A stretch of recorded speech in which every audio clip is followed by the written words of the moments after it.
There's only one way I can start this video. Hello! Damn! Hello, friends, and welcome back to my channel and my ongoing quest to review every single movie Robin Williams has ever done. This week, I am talking about the 1993 smash hit comedy, Mrs. Doubtfire. Mrs. Doubtfire. My fit today is inspired by the hot dog. I do voices scene. Yes! We've come to this planet looking for intelligent life. Oops, we made a mistake. Do a great impression of a hot dog. Harry and I are still looking for the other half of my head. He says deer, I think, over 100 times in this. Seriously? Mm-hmm. Oh my god. We should have counted. Yeah, we were watching it the whole time. We could have counted. You said nothing. I don't like math. To talk about this movie with me, I have a very special guest who I have not seen in 5 years before today. My best friend from high school, Steven Jensen. I'm Steven. Hi, everyone. I've honestly been waiting for you to ask me if your contact name is still Steven Makes Accidents, which it is.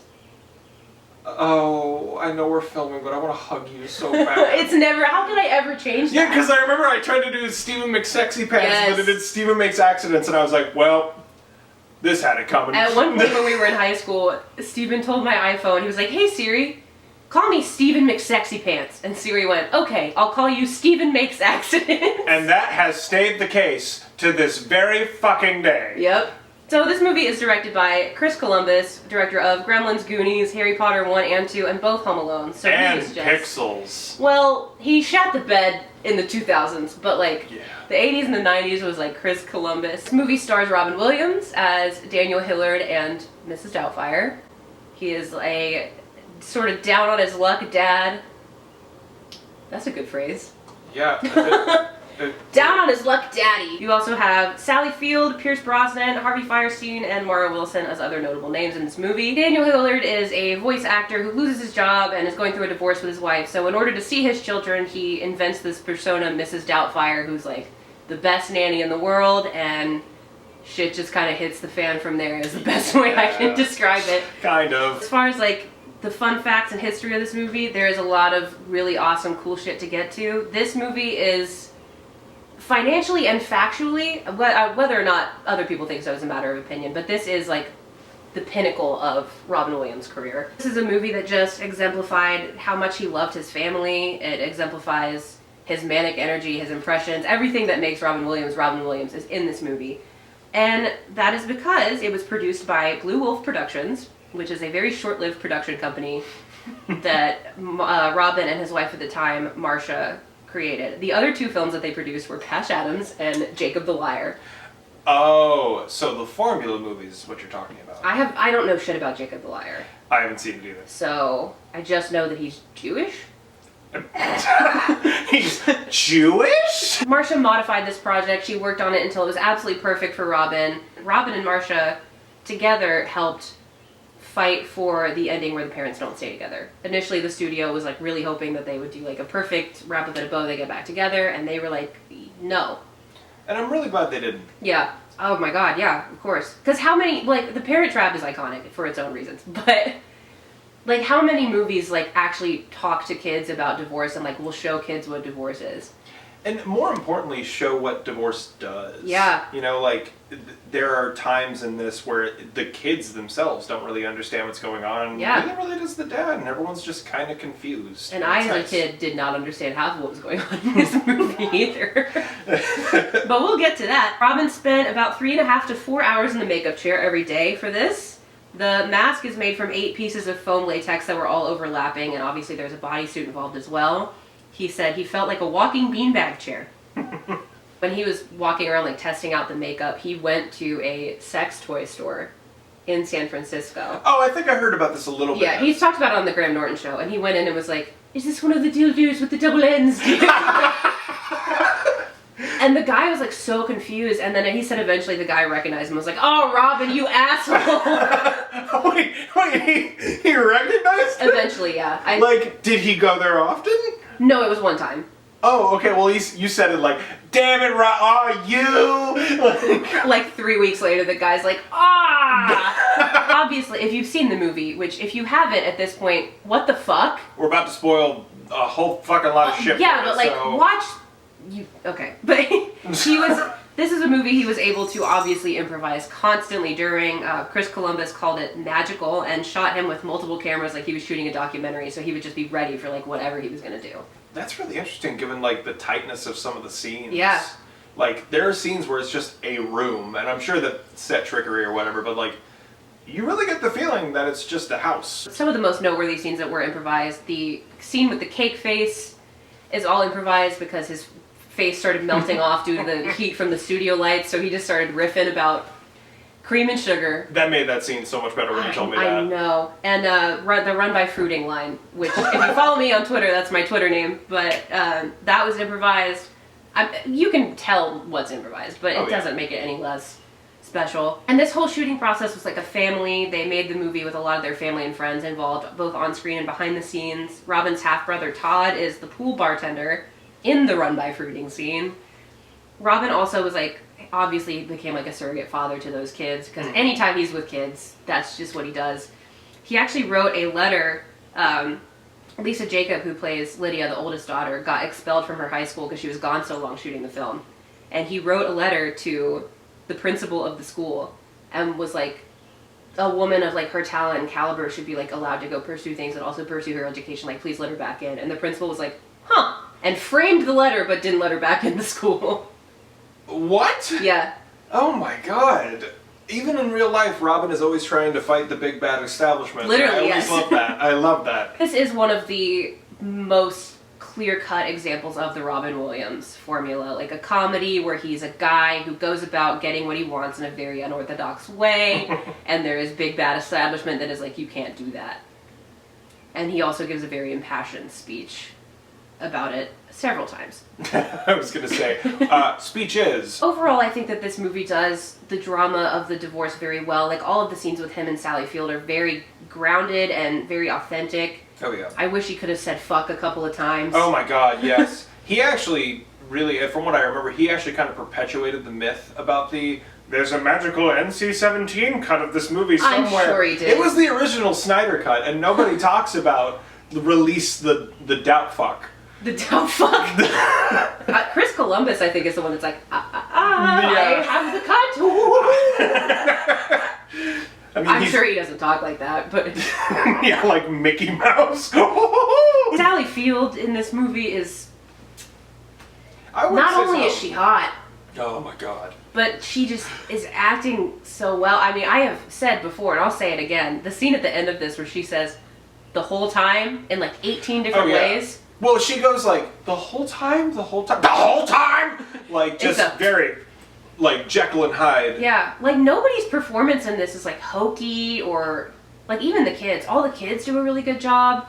Well, what I like too is that it takes, in terms of the family dynamic, what it does is that it takes kind of like the stereotypical situation of, you have a mom who works a lot and she's trying to provide for the house, and then you have dad who's pretty loose but cool with the kids, and then you have little girl, big girl, look at me, I wear flannels and edgy outfits all the time, boy. Ugh. But then like... It's a very real dynamic. But yeah, no, it definitely is. But on top of that, they even go so far as to go like, oh, the mom's boyfriend, not only is he handsome, he's James Bond. Yeah, so, he's Pierce fucking Brosnan. Yeah, 100%. At the height of his Pierce Brosnan time. Isms. This was pre-Mamma Mia. Let me tell you. We hadn't heard him sing yet. We didn't know he had flaws. He's the Russell Crowe of James Bond. Where are those happy days? It takes that and it treats it seriously. Yeah. It's like, how would a family with this dynamic, however common or uncommon it might be, how is this treating the seriousness of the situation? And I love that. And this is an excellent fucking Robin performance. Oh, yeah. Obviously, we got the drama and the comedy, but you have the gut-bustingly funny impressions, and you also have so many little witty jokes that are like, you almost miss them. No, I mean, I missed them my whole life until we started, when we were watching it, I was like, wait a minute, what did he say? Why I've said before, like, this movie obviously is impactful because it's so fucking good, and also because it, like, says something about divorce and a real issue that a lot of movies don't say. But I saw this for the first time when I was 6. So obviously 98% of the jokes went whoop. Oh, 100%. Like anything that wasn't physical comedy or a funny voice, I completely missed. But She's got crabs, not Dungeon-esque. But I still, like, loved this movie. And this movie over the years has been like unwrapping a present for me, because every time I watch it, I get to learn, like there's new jokes that I'll see every single time, or like something that I'll hear, or something that'll just hit in a different way. We noticed every time he cusses in this movie. He's so impactful. Like, just, damn! Oh shit. And this was like where I learned a lot of those words. So like, great start. Did you notice any jokes this time around that you didn't notice before? Yes, there's something that he says that really cracked me up when he's like in the employment office with Mrs. Iconic Bitch, Mrs. Selmer. Iconic bitch. He's like, I'll come by the apartment every Monday and Friday, and he goes, well, I'll put on a chicken.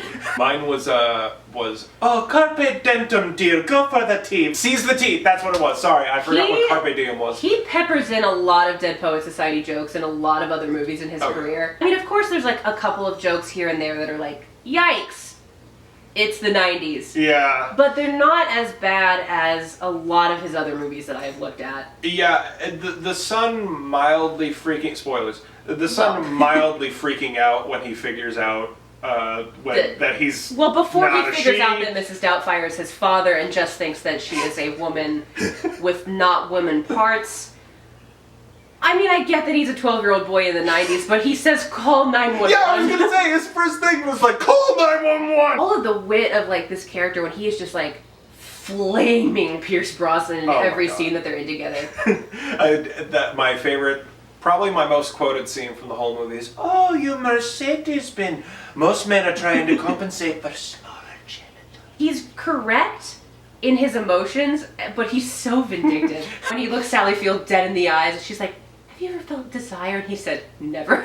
The only solution after the father of your children leave is absolute Complete total celibacy. Yes, like, yes, she is still fresh in a divorce. Yes, she maybe should take more time. But it's also just, like, funny that he's coming at it from a place of being her ex-husband, Right, and she doesn't know. And she doesn't know, and so she's like, oh, wow, this woman's lived a And then hard when he life. goes in the closet and he's like, you should wear this dress.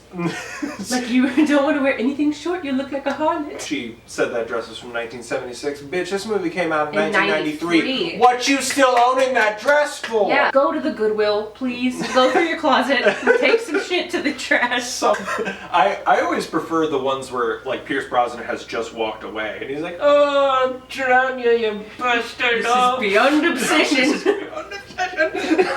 So I love, too, that, like, even though the situation is so fucking ridiculous, like, it does have those moments where it is grounded, too. Like, he's still like, what am I doing? Right, I mean, we talked about the psychological implications of this movie a few times. Those kids are gonna have to go to therapy. Like, I love the idea of them sitting around with their dad in this hypothetical universe, and they have, like, kids of their own, and everyone's, you know, sitting around at Christmas, and it's like, tell us a weird story about Dad. And it's like, well, I'll have you know. Oh my god, those kids for the rest of their lives at parties are gonna be drunk and be like, you got no. You have dad issues? Your dad hit you? Hit you? Okay. I wish my dad would have hit me. They'd be like, he hit me with a situation I'll never recover from. How do you recover from, like, processing the memories and dealing with, like, this person existed but they didn't?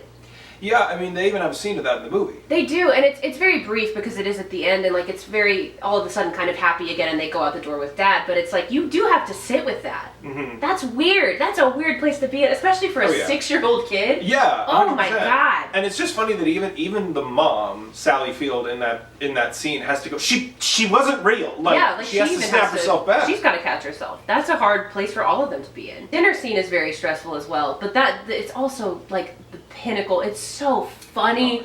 It's so good. That's a scene that, like, you think logically, yes, there are ways to get out of this, but it wouldn't be a movie then. No. My favorite kind of movies are ones that maybe have a simple concept, but they set up little arcs and little payoffs that kind of come through. Everything in this movie does that. Well, the dinner scene obviously, like, pays off. Yeah. Like, dramatically, comedically, everything. But then you also have, like, the payoff of the character gets to stay alive. Yes. The ending of this movie is, like, obviously Mrs. Doubtfire gets a show. I think that's the best, it's like the best possible ending for this movie. You don't live in a world without Mrs. Doubtfire wholly, which is, like, sort of the best place that you can be in this. The speech that he gives to the judge is a little bit, I use the term saccharine, because it is a little bit, like, it's almost too sweet. It feels almost sticky.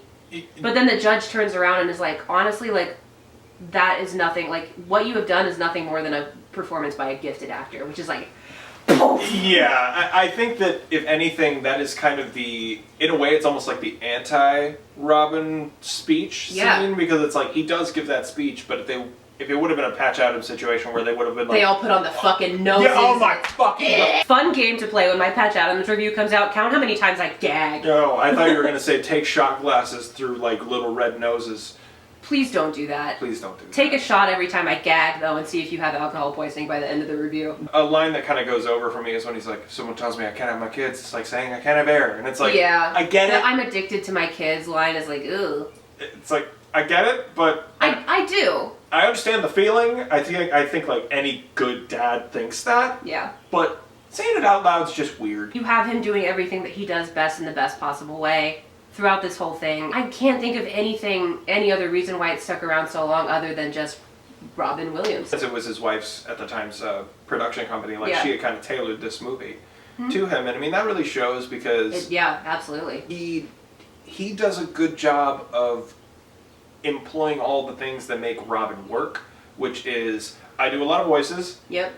I do a lot of fast-paced comedy stuff. Yeah, I do a lot of references. 100% references. But references that work. He brings his emotional chops as well. Yeah, the scene at the end where he looks at, Sally Field and says, "You ripped my heart out like you stole my kids from me and you said nothing." It just, if he had been able to say fuck. Oh my God, you ripped my fucking heart out. I'm kind of surprised that at the time, the reviews for this were like relatively, they weren't like mixed, like Rotten Tomatoes percentage rotten. Right. But it was to the point where like everybody thought he was good in this. It was like lukewarm. But it was between people like raving about it and saying that like this doesn't make the mistake of letting him do too much or too little, like this is like the perfect amount. Obviously this movie gets compared to Tootsie quite a bit. That makes sense. Which of course the Dustin Hoffman, Robin Williams shit, if you're with my channel, you know. And Steven watches my videos, so he knows. The New York Times said that like he was good in this, but it just like couldn't stand up, and that like there are moments of it where it's like too much, which I personally don't agree with, but I can sort of see where that would be coming from. It's really interesting, seeing what critics thought at the time and seeing now, because I don't know anybody who doesn't like this movie. I don't either. Like, and nobody said like, I think this is ass. Regardless, this was an absolute smash. It was the second highest grossing film of 1993 and the highest grossing film of Robin's career to the point, and it's also the highest grossing film of his career that he was ever a lead in. What was the highest grossing film of 1993, do you know? Jurassic Park. That makes a whole lot of sense. Tracks. He never made a film again that he was the lead in that ever made more money than this one did. That makes a lot of sense because it really was tailored to him, like in every way. What I like about the movie as well is just that it doesn't leave behind the side characters. I feel like a lot of the time if it's like a comedian-centered movie, it usually is just like, the side characters don't have to be anything else than just side characters. Yeah. But like this one really makes a big deal to show you the emotions that they're going through. We both said it, like Mara Wilson when she sees the makeup off and is like, "Daddy, it hurts." Before this movie ended its theatrical run, it made nearly $220 million.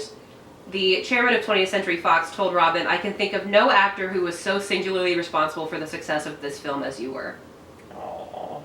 It also won an Oscar for Best Makeup, which, of course, makes sense. And Golden Globes for Robin's performance, and the film got Best Comedy as well. As of now, I don't want to be too hasty, but I don't think it's going to change. This is my favorite Robin Williams movie. I'd say that's a good decision because it, At the end of my series, I'm like, and my favorite review is Bicentennial Man. I love Robin's career, but I definitely think that if someone had to say, like, this was his Dark Side of the Moon, definitely his Rumors, if you will, his Ziggy Stardust, this is definitely it. It's this. Like, is it an Oscar-worthy performance? Like, no.